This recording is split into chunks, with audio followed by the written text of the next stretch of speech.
NEET paper લીકને લઈને 1.5 મહિના સુધી જંતર મંતર ઉપર આંદોલન ચાલ્યું, પરંતુ ત્યાં સુધી વડાપ્રધાન નરેન્દ્ર મોદી આખા આંદોલનને લઈને એક શબ્દ ન બોલ્યા।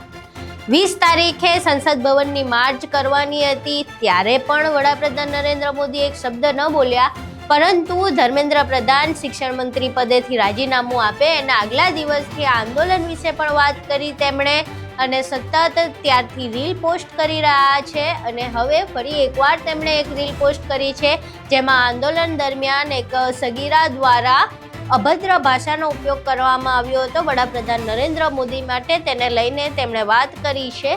જોકે નરેન્દ્ર મોદીએ જે વાત કરી છે તેને લઈને ગુજરાતના નેતા અને વડગામથી ધારાસભ્ય એવા જિગ્નેશ મેવાણીએ તેમને વળતો જવાબ આપ્યો છે। એટલી અભદ્ર અશ્લીલ મા બહેનની ગાળો નરેન્દ્ર મોદીને પડી છે, ત્યારે કહેવાનું મને થાય છે કે તમને આટલી બધી અશ્લીલ અભદ્ર ગાળો પડી પોતાને, ત્યારે અક્કલ આવી? આખી ઘટના શું છે, વડાપ્રધાન નરેન્દ્ર મોદીએ શું કહ્યું હતું, એવું તો કે જિગ્નેશ મેવાણીએ વળતો જવાબ આપવો પડ્યો। તમામ વિશે વિગતે ચર્ચા કરવી છે। નમસ્કાર, તમે જોઈ રહ્યા છો ચક્રવાત ન્યૂઝ, હું આપની સાથે હેમંત।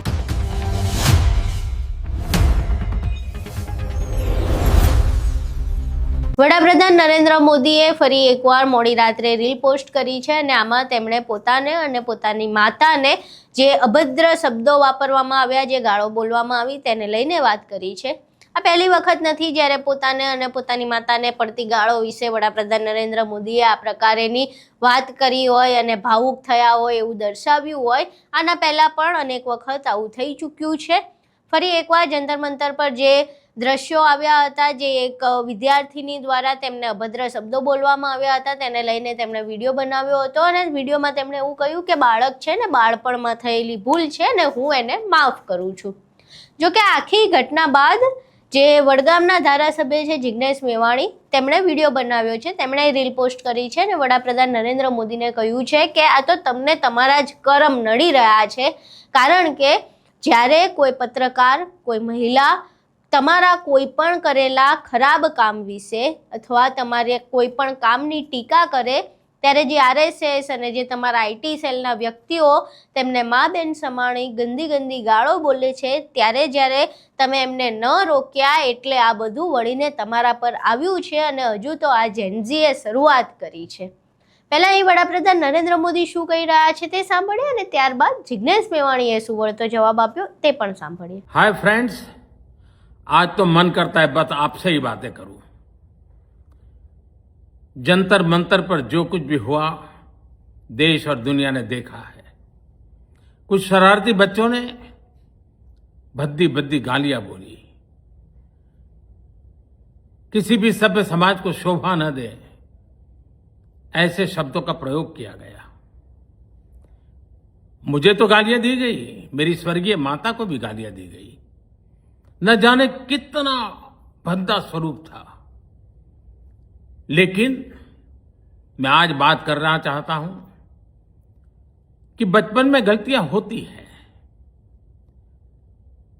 और बचपन में गलतियों से सुधरने का अवसर भी होता है, और यही तो बचपना है। और इसलिए मैं समाज के अंदर जो आक्रोश है उसको भली भांति समझ सकता हूं।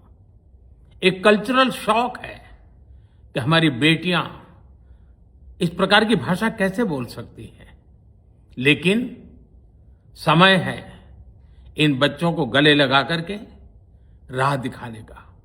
ये गुमराह बच्चे हैं, उनको राह दिखाना हमारा काम है। उनको सजा देना, अदालतों के चक्कर कटवाना, समाज में उनको प्रताड़ित करना, इससे हम परिस्थितियां नहीं बदल पाएंगे। मैं उन्हें माफ करना चाहता हूं। समाज भी मेरी इस बात को स्वीकार करे, क्योंकि मेरे मन में एक ही भाव है।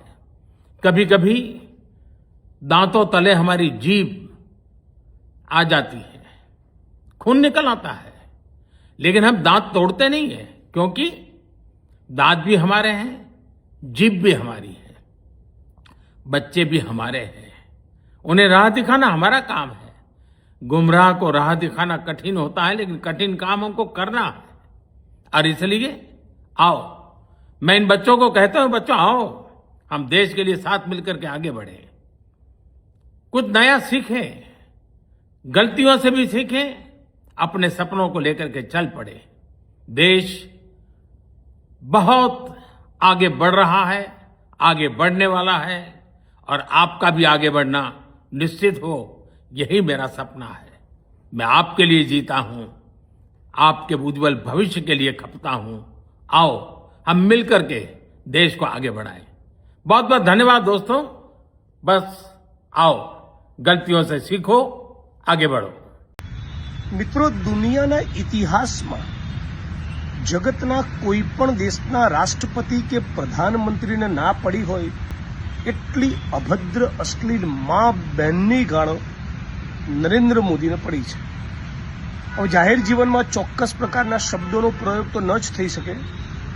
અતિ આકરું બોલો, એગ્રેસિવ બોલો એ ચાલે, પણ અભદ્ર અને અશ્લીલ શબ્દોનો પ્રયોગ કરો, કોઈ પણ નેતાની વિરુદ્ધમાં મા બેનની ગાળો બોલો, એ બિલકુલ ઉચિત નથી. પણ નરેન્દ્ર મોદી આજે જ્યારે કહી રહ્યા છે, દેશના પ્રધાનમંત્રી, નટ સમ્રાટ ઓફ ધ નેશન, કે મેં વિદ્યાર્થીઓને, એ બાળકોને માફ કરી દીધા જે લોકોએ મને મા બેનની ગાળો આપી, ત્યારે કહેવાનું મને થાય છે કે તમને આટલી બધી અશ્લીલ અભદ્ર ગાળો પડી પોતાને ત્યારે અક્કલ આવી? તમારી શાન ઠેકાણે હમણાં આવી?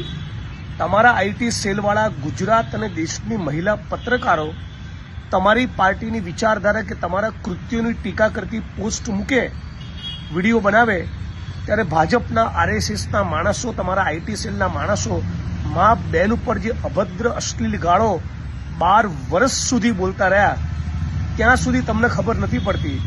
હવે પોતાના ઉપર આવ્યું ત્યારે ખબર પડી છે બેટમજીને કે કેવી ફિલિંગ આવે છે, કેવી લાગણી ને કેવી અનુભૂતિ થતી હોય છે. તમે દેશના પ્રધાનમંત્રી તરીકે આટલી અભદ્ર અશ્લીલ ગાળો બોલનારા તમારા આરએસએસના માણસોને, તમારી પાર્ટીના કાર્યકર્તાઓને, તમારા આઈટી સેલના માણસોને કોઈ દિવસ રોક્યા ના? આ એનું પરિણામ છે કે તમને મા બેનની ગાળો પડી રહી છે. અને રહી વાત, તમે એમ કહી રહ્યા છો કે આ વિદ્યાર્થીઓને હું માફ કરી દઉં છું, इन बच्चों को मैं माफ कर रहा हूं, હજી તો મોદી સાહેબ તમારો કૂટી કૂટીને રોટલો વાળવાના છે. હજી આ જેનજી યુવાનો, છાત્ર, નોજવાન તમને છોડવાના નથી. તમારો બી વારો નીકળશે અને અમિત શાહનો બી વારો નીકળશે. તૈયાર રહેજો. અહીં તમે વડાપ્રધાન નરેન્દ્ર મોદી અને જિગ્નેશ મેવાણી બંનેને સાંભળ્યા. વડાપ્રધાન નરેન્દ્ર મોદીએ જે વાત કરી કે તેમણે એને માફ કરી દીધી છે, એ ખૂબ જ ઉદારતા છે, અને માફી એ જ સૌથી મોટી વાત છે. જ્યારે તમે કોઈને માફ કરી દો છો તો એના મનથી અને તમારા મનથી એ બોજો પણ ઉતરી જતો હોય છે. પરંતુ જિગ્નેશ મેવાણીએ જે વાત કરી છે પણ ખૂબ સાચી છે, કારણ કે આપણે અવારનવાર જોઈએ છીએ કે જ્યારે પણ કોઈ મહિલા પત્રકાર દ્વારા અથવા કોઈ પણ મહિલા દ્વારા જ્યારે પણ વિકાસના કોઈ કામોને લઈને કોઈ ટીકા કરવામાં આવતી હોય તો એક વર્ગ એવો ઊભો થાય છે જે ખૂબ જ ગંદી અભદ્ર ભાષાનો ઉપયોગ કરે છે, ખૂબ જ ગંદી અભદ્ર ભાષા સાથે કોમેન્ટ્સ કરે છે, એમના પર્સનલ વસ્તુઓ ઉપર આવી જાય છે, એમને ઇનબોક્સમાં જઈને ગંદી ગંદી ગાળો દે છે. આ સિવાય એવી ધમકીઓ આપે છે જે કદાચ અત્યારે હું સ્ક્રીન ઉપર બોલી પણ ન શકું. અને આ ફક્ત લોકો સાથે થાય છે એ નથી કહેતી, કારણ કે સોશિયલ મીડિયા પર અમે પણ એ જ પ્રકારે આ બધી જ વસ્તુઓ મહિલા તરીકે સહન કરતા આવ્યા છીએ, જોતા આવ્યા છીએ, અને આ પ્રકારેનું વર્તન કરવામાં આવતું હોય છે. એટલે પહેલી જે નૈતિક જવાબદારી છે એ પણ છે કે કોમેન્ટ બોક્સમાં જો કદાચ તમારા કાર્યકર્તાઓ દ્વારા કે આઈટી સેલ દ્વારા આ પ્રકારેનું વર્તન થતું હોય તો એ અટકાવવું ખૂબ જ જરૂરી છે. અને જિગ્નેશ મેવાણીએ પણ એ વાતને જરાય સપોર્ટ નથી કર્યો કે જે પ્રમાણે અભદ્ર ભાષાનો એ વિદ્યાર્થીનીએ ઉપયોગ કર્યો છે યોગ્ય છે. એમણે પણ એ વાતની ટીકા જ કરી છે, પરંતુ સામે એમણે એક જવાબદેહીની પણ વાત કરી છે. હવે આ સમગ્ર બાબતે હાલ તો આપણે એવું જોઈ રહ્યા છે કે જેટલી પણ ખરાબ ખોટી બાબતોનું ધ્યાન દોરવામાં આવે છે કોમેન્ટ બોક્સમાં, એવું તરત જ વડાપ્રધાન નરેન્દ્ર મોદી તેને ધ્યાને લે છે અને એ બાબતને ધ્યાને લઈને ફરી એક નવી રીલ બનાવતા હોય છે. હવે જોઈએ જિગ્નેશ મેવાણીની આ વાત તેમના સુધી પહોંચે છે કે કેમ, અને ત્યારબાદ એ વાતને પણ ધ્યાને લઈને વડાપ્રધાન નરેન્દ્ર મોદી કોઈ રીલ બનાવે છે કે કેમ. આખી ઘટના તમે જોઈ, વડાપ્રધાન નરેન્દ્ર મોદીએ શું કહ્યું એ પણ જોયું, જિગ્નેશ મેવાણીએ જે સલાહ આપી એ પણ તમે જોઈ. હવે આ બંને ઘટનાને તમે કઈ રીતે જુઓ છો? વડાપ્રધાન નરેન્દ્ર મોદીની વાત અને જિગ્નેશ મેવાણીની સલાહ બંને વિશે તમારું શું માનવું છે? તમારા મંતવ્યો અમને કોમેન્ટ બોક્સમાં જરૂર જણાવજો. વિડીયો પસંદ આવ્યો હોય તો વિડીયોને લાઇક કરજો, શેર કરજો અને અમારી ચેનલને સબસ્ક્રાઇબ કરવાનું ભૂલશો નહીં. નમસ્કાર.